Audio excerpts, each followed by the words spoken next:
This is katakana. Now what is katakana, you might ask? Well, that would be the bane of my existence. It is also one of 4 writing systems present within the Japanese written language, and to understand my pain, I will need to give you a quick run-through of how Japanese works. Now, why should you have to learn anything about Japanese? Or for that matter, why should you care about hearing why I hate katakana? To be honest, I don't know. That's for you to find out. I'm not a teacher, nor an educator. I'm simply here to rant about my frustrations. And with that out of the way, written Japanese consists of 4 writing systems: Romaji, Kanji, Hiragana, and Katakana. Let's quickly break each one down. Romaji. Congrats! If you're watching this video, you probably already know Romaji, or you are illiterate, in which case I'm actually more impressed. Romaji refers to a set of Roman characters and primarily serves as a way to translate Japanese sounds into a character set that is more widely used by the Western world. Pretty much anytime you find yourself reading something in Japanese, but you don't know how to speak or read Japanese, you are probably reading Romaji. For example, this book right here. Let's read it together, everyone. 日本語能力試験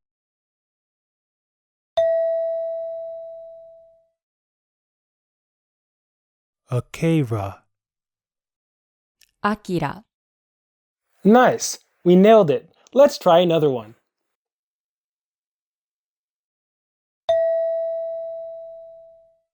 Naruto. ナルト Over time, there have been many different systems of romanization, and frankly, many people don't even consider Romaji to be Japanese in the first place. But since I encounter it all the time when reading native Japanese material, I included it. Now let's move on. Kanji. Kanji refers to Chinese characters that symbolize unique concepts. For example, the following character can mean book and can be read as hon. Now the reading of these characters changes based on many factors. Reading Kanji 101. This video is not about kanji. I have my fair share of issues with them as well, as I'm sure many of you do. Today, we have bigger fish to fry, and so we move on. Hiragana. In our previous example, if we wanted to write hon in hiragana, it would look something like this. Hiragana refers to a set of phonetic characters. This is to say, the characters themselves don't carry meaning. They simply represent sounds. Think the alphabet. Simple, right? This sentence translates to, this book is splendid. この本は素敵 Let's break this sentence down. I've highlighted the hiragana in red and the kanji in blue. Typically, hiragana is used to note grammatical particles and to conjugate verbs. In the following sentence, kono means this, and wa denotes the subject of the sentence. Kanji, on the other hand, are usually used for verbs, nouns, and adjectives.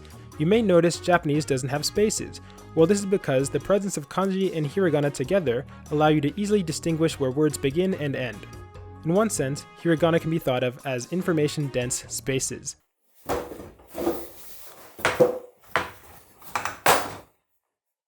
What a beautiful writing system. What can possibly go wrong?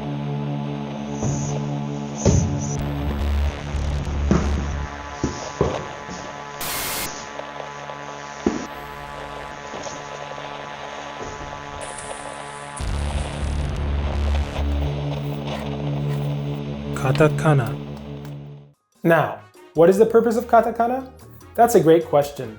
The first answer you might hear is, katakana is used for European loan words. For example, America in Japanese is written as America.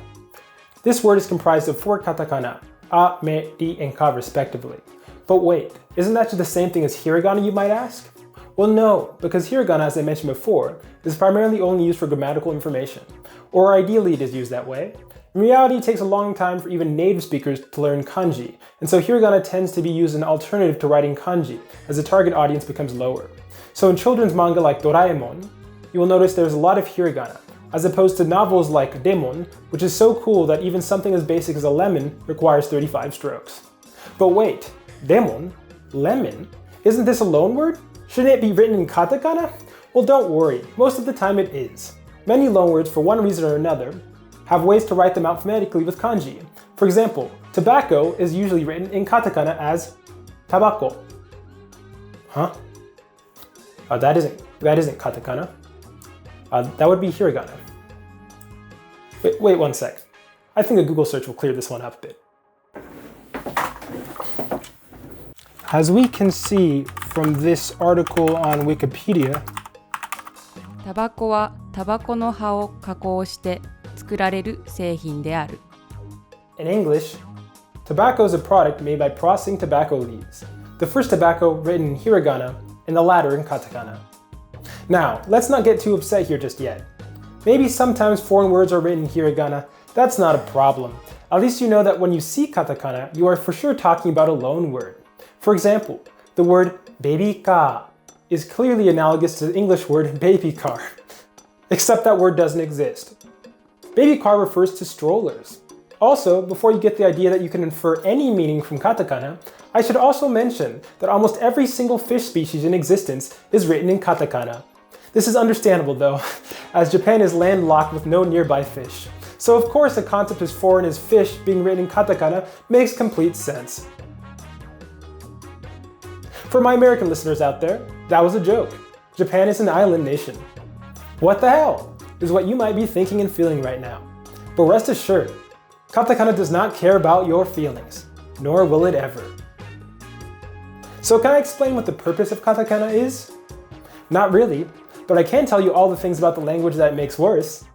Welcome to Japanese with Joey. What is one great thing about kanji? A. It takes forever to learn. B. It takes an instant to forget.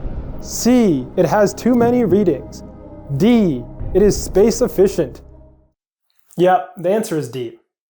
Although kanji is a substantial learning curve, when you finally get over that, you actually come across a lot of benefits. As mentioned above, kanji takes up very little space. Also, since kanji are more or less just pictures, you're able to skim that information very quickly. Furthermore, even if you don't know a word, you can assume the meaning by using your knowledge of the individual kanji. For example, this sentence. Let's say you recognize the right half of this sentence. に行った。 This means, I went to. So our sentence looks like, I went to the blank. Let's take a look at the word on the left. If you don't know either of these kanji, you might still recognize this part here, which means water. You may also notice the kanji for water in the kanji on the right. Sure, we are still far off, but we can be pretty sure that the following word is location with water. Now, if you recognize the kanji, but not the word as a whole, then you can put the two meanings together to approximate an answer. In this case, that would be warm spring. Spoiler alert, this word is onsen, which means hot spring. Yay, kanji! Let's try this with katakana. バイキングに行った。 Okay, so we already know the last part. I went to the blank. Now, if you don't know the word bikingu, what can you do? Nothing. You can do nothing. You can infer nothing. There is nothing you can do. Nothing is the only tool at your disposal. You might say, well, clearly this is a loan word, so we should be able to use the roots of the word to infer the meaning. Sorry to tell you, this does not work. Not only is there no guarantee that a loan word in Japanese sounds anything like the original, but why should you have to use Latin, French, and/or some other language's root system when in Japanese, the concept of phonetic roots doesn't even exist? But let's do it your way. Take a guess as to what bikingu means. Use whatever strategy you want. Have your answer? Okay, to those of you who thought this means biking, you are wrong. Also, to those of you who thought it means biking, you are also wrong. Bikingu means buffet. But what's the big deal if you have to memorize a word or two? What's the problem with having to memorize some exceptions when the general rule works most of the time? Well, I'd be with you if katakana were an infrequent occurrence. As it stands, Katakana is a rapidly evolving and all-powerful monster that seeks to devour the Japanese language. there are videos that demonstrate how ingrained it has become in Japanese to the point that it is difficult to form a sentence without using it. 日本人は外来語なしで話ができるものなんでしょうか。さあ確認してみましょう。あ、カメラ。違う。サインでもないチェックインでもない両方ダメ。洋食だったらどんなメニューが好きですか？どのメニューが？メニューって言っちゃった。難しい。結構浸透してます。日本の生活の中に簡単に使えてしまうので、その日本語逆に日本語にするのが難しい。 This is because katakana is not just a small part of the Japanese language. Katakana is a way of life. Due to the notion that katakana is used to represent foreign words, which as we discussed, is a questionable assertion to begin with, katakana is treated like a fashionable lifestyle brand more so than it is a part of the Japanese language. Katakana is used in streetwear, headlines, comic books, television, as well as in many other factors of Japanese society, as a way to add a cool, culture, aesthetic look to draw people in. I'm sure you might have seen how Japanese apparel tends to be covered with English gibberish to give it a foreign flair. And that's fine. Everyone does that with foreign languages. Katakana is not a foreign language. It is Japanese. A distinction that Japanese people themselves don't seem to fully understand. For example, it is common for katakana and its phonetic pronunciations to be used as a stepping stone to learn English. But even in cases where there are considerable phonetic similarities between an English word and its Japanese equivalent, such as America versus アメリカ the sounds are still distinctly Japanese. Take this example from the previous video where the use of the word restaurant, which means restaurant, is referred to as English.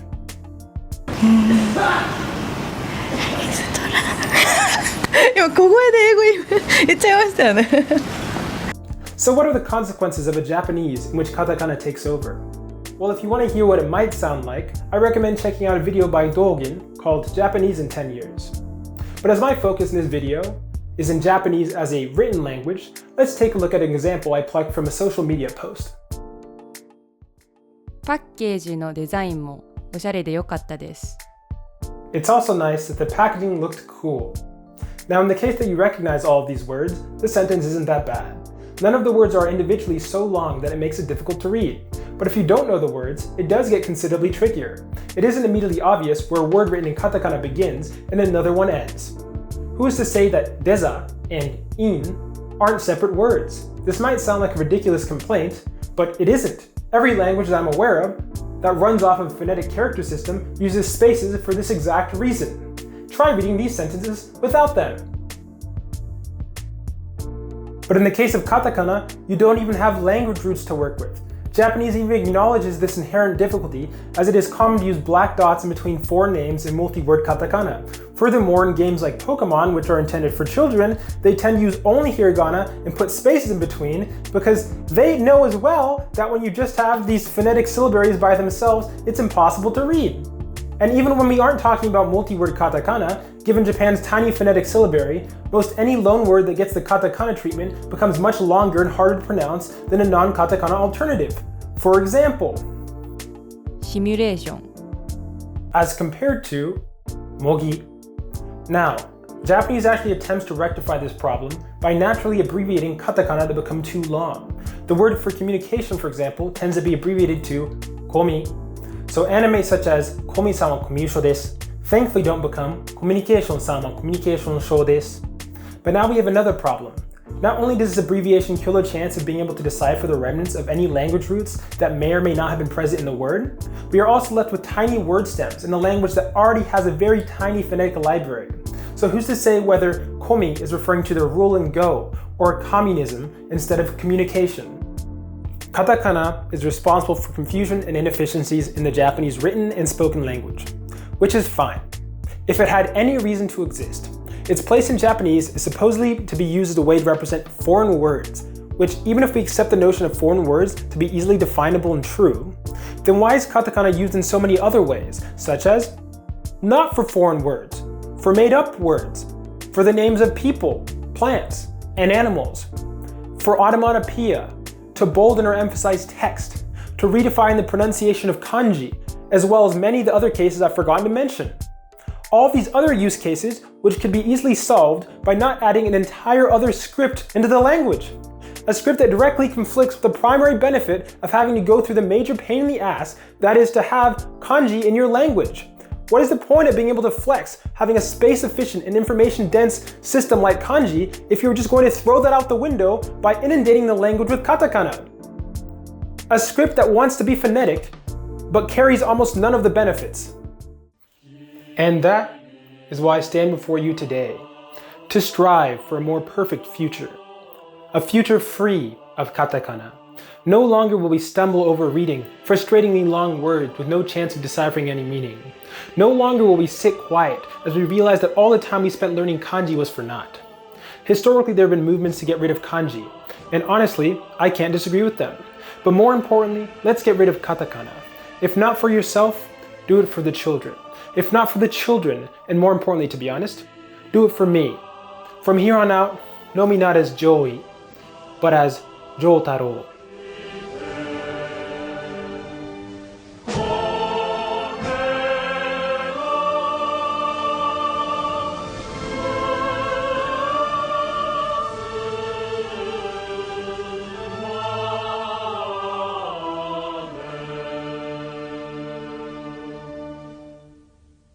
Thanks for watching the video. If you enjoyed it, feel free to apply pressure to the top of your mouse button and or phone while hovering over the like button, subscribe button, and or notification bell. Despite my vehement hatred of katakana, I actually really like Japanese, and I run an English-Japanese podcast also called Lazy Fluency.